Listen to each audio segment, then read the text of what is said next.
नमस्ते, मैं मंजू पांडे अपने YouTube चैनल मंजू पांडे भजन गीत में आप लोगों का स्वागत करती हूँ। एक बहुत ही प्यारी कजरी गीत लेके आई हूँ। आप लोग को कैसा लगेगा प्यारा प्यारा कमेंट करके बताना। चैनल पर नए आए हैं तो सब्सक्राइब करना, वीडियो को लाइक करना, शेयर करना और वीडियो को फुल वॉच करके देखिएगा। अपना प्यार दुलार आशीर्वाद हमें देते रहिएगा, हमारा सपोर्ट करिएगा, हमें आगे बढ़ाइएगा।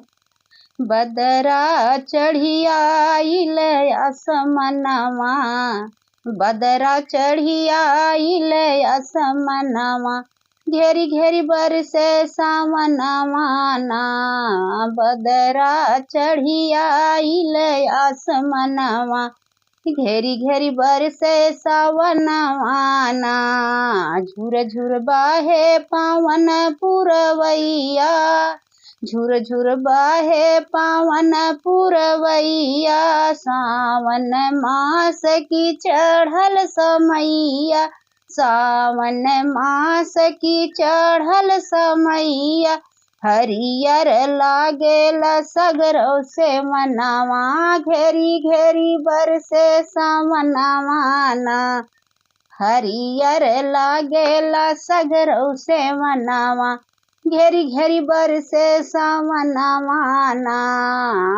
बदरा चढ़िया आसमनवा, घेरी घेरी बरसे सावनवा ना।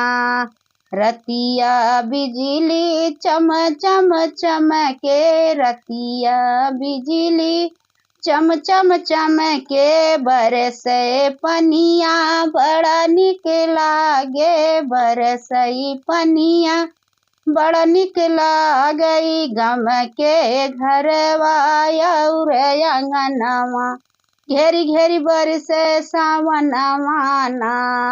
गम के घरवा और अंगनवा, घेरी घेरी बरसई सावनवा ना। बदरा चढ़ी आइल आसमनवा, घेरी घेरी बरसई सावनवा ना।